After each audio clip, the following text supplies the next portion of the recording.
Hi friends, இன்றைக்கி carrot தான் cut பண்ண போகிறோம். அதுக்கு பெரிய கேரட் 2 வாங்கிட்டு வந்திருக்கேன். ஃபஸ்ட்டு தோலை நல்லா எடுத்துகிட்டு மஞ்சள் தண்ணி நல்லா கழுவி எடுத்தாச்சு. இப்போ வந்து சாம்பாரில் போடுறதுக்கு ரவுண்ட் ஷேப்பில் கட் பண்ணுறேன்.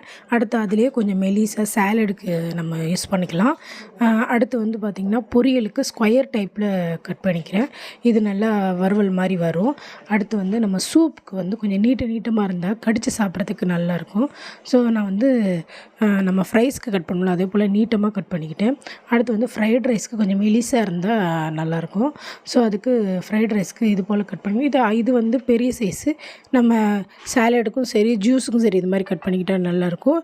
அடுத்து வந்து துருவல் இருக்குது பாருங்கள், கேரட் துருவல், அதை வச்சு துருவல் பண்ணுறதுக்கு இது பண்ணுறேன். இதுலேயே இது வந்து கொஞ்சம் பெருசாக இருக்குது அப்படின்னு ஃபீல் பண்ணுறவங்க அதை நடுவில் 2 கீரல் மாதிரி போட்டுட்டு பண்ணிங்கன்னா இந்த மாதிரி சின்ன சைஸ் வரும். இது வந்து அல்வாக்கெலாம் நல்லாயிருக்கும். இது எதுக்குன்னா என்கிட்ட இந்த பெருசு தான் இருக்குது. ஸோ சின்னது இல்லை, அதுக்காக நான்